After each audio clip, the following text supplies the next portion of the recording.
ओम शांति। जीवन में हर्ष कैसे बना रहे। मनुष्य जीवन परमात्मा की सर्वश्रेष्ठ देन है, अमूल्य देन है। इस जीवन के लिए ही किसी ने कहा है कि मनुष्य जीवन और पशु के जीवन में अंतर यही है कि मनुष्य हंसना जानता है और पशु हंसना नहीं जानता। अगर मनुष्य जीवन में मनुष्य हंसना न जानता हो तो उसका जीवन पशु के बराबर ही हो जाता है। लेकिन किसी ने फिर यह भी कहा है कि पशु भी हंसना जानते हैं, सिर्फ उसका हंसना हमें कभी अनुभव नहीं होता या महसूस नहीं होता, दिखाई नहीं देता। अगर मनुष्य जीवन में होते मनुष्य हंसना नहीं जानता हो, फिर तो उसका जीवन पशु से भी अधिक दुर्भाग्यशाली कहेंगे।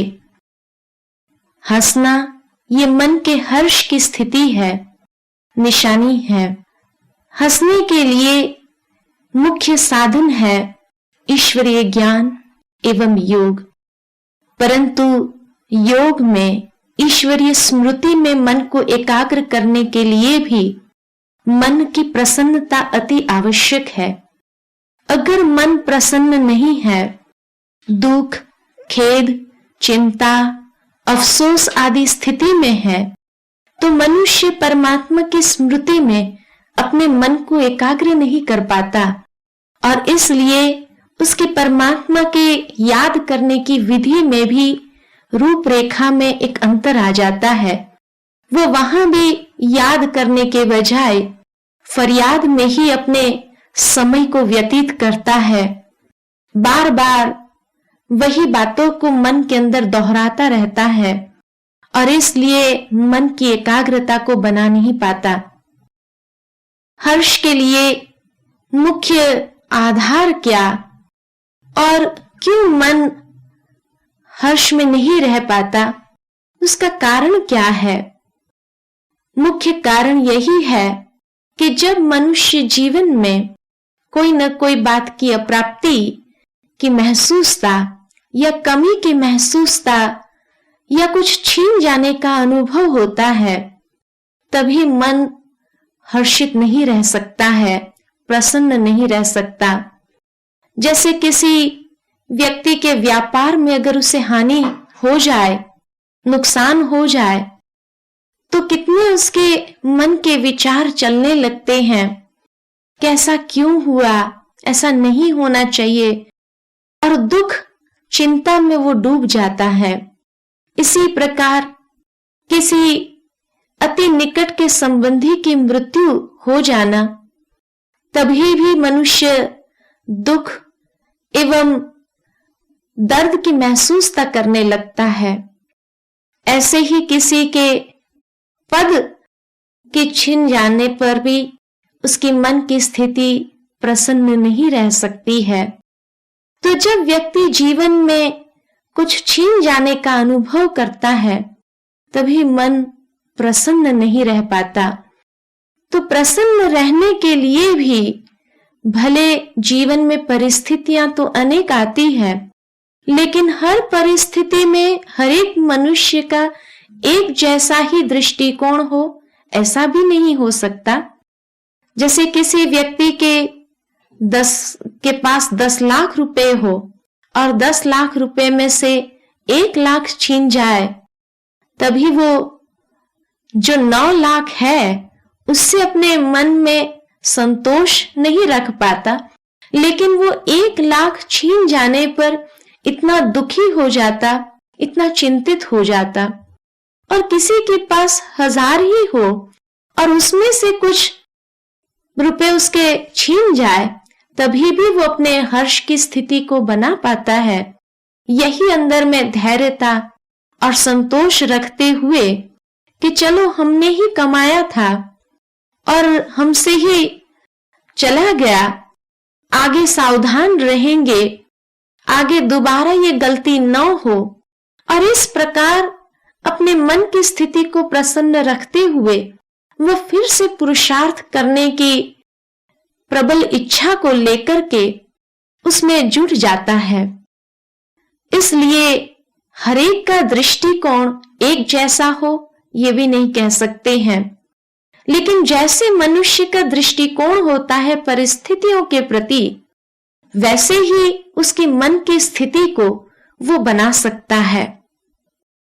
दृष्टिकोण को बदलना अति आवश्यक है वर्तमान युग में, क्योंकि दिन प्रतिदिन समय तो विपरीत आता ही जा रहा है। तो ऐसे विपरीत समय के बीच में रहते हुए अपने स्वभाव में धैर्यता, संतोष, आत्मविश्वास तथा पुरुषार्थ की प्रबल इच्छा को बनाए रखना ये अति आवश्यक है। उसके लिए हर बात को सोचने का ढंग और देखने का दृष्टिकोण उसमें परिवर्तन करना जरूरी है। और ये परिवर्तन का आधार कि उसको ज्ञान युक्त बनाना होगा। जब ज्ञान प्राप्त हो जाता, ज्ञान को प्रैक्टिकल एप्लीकेशन में हम ले आ सकते हैं, व्यवहारिकता में ले आ सकते हैं, तब इन गुणों को निरंतर बनाए सकते हैं।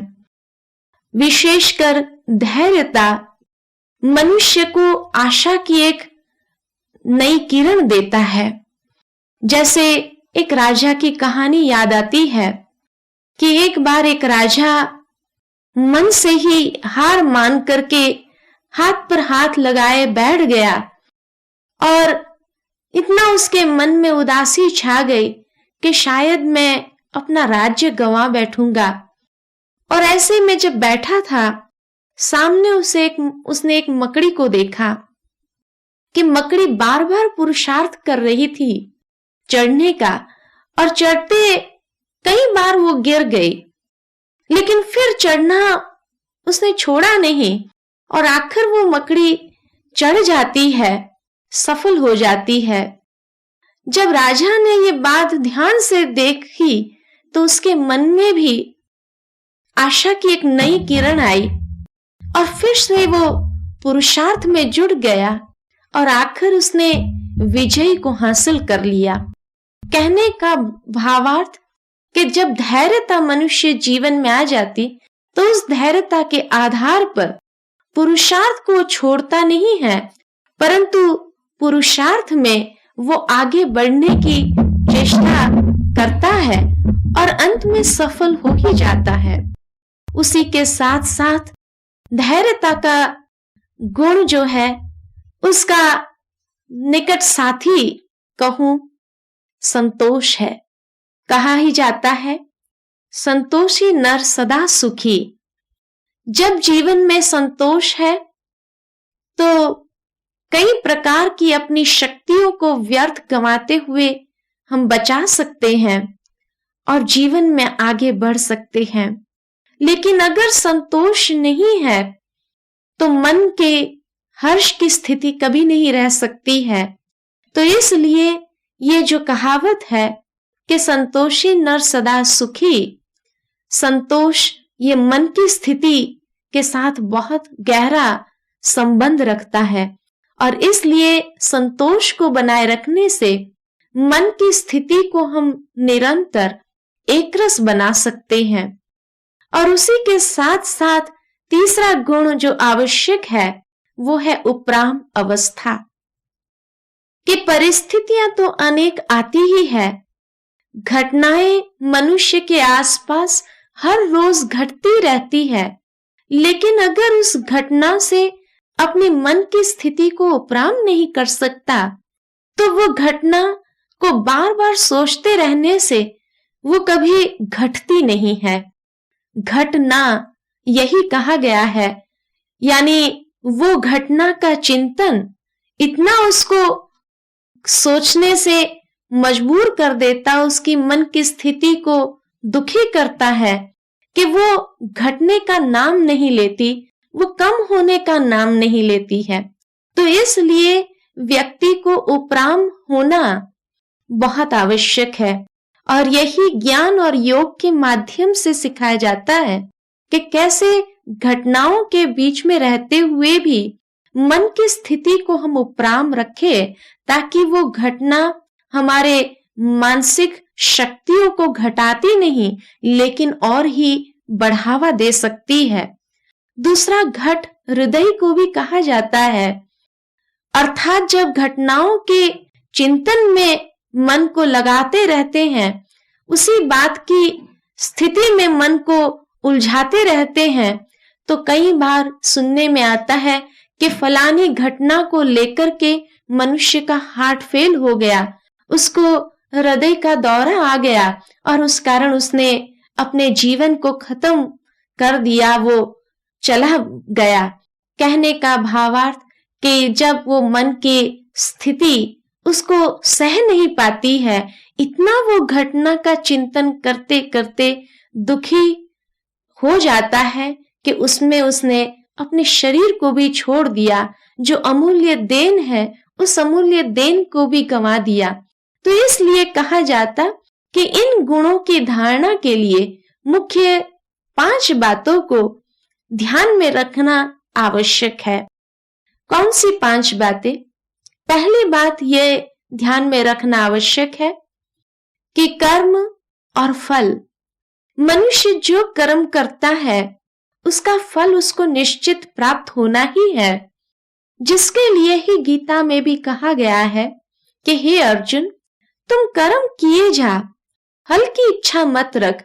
वो फल तो कर्म के साथ जुड़ जाता है, यानी पुरुषार्थ जो किया हुआ है वो पुरुषार्थ कभी व्यर्थ नहीं जाता। अगर हो सकता है कि वो पुरुषार्थ का फल थोड़ी देर के बाद मिल सकता है, लेकिन वो मिले ही नहीं, ऐसा कभी हो नहीं सकता। और न ही वो कर्म का फल हमसे कोई छीन सकता है। तो इसलिए इस बात से हम निश्चिंत रहे, क्योंकि जो कर्म हम कर रहे हैं उसका फल हमें आज नहीं तो कल मिलना ही है।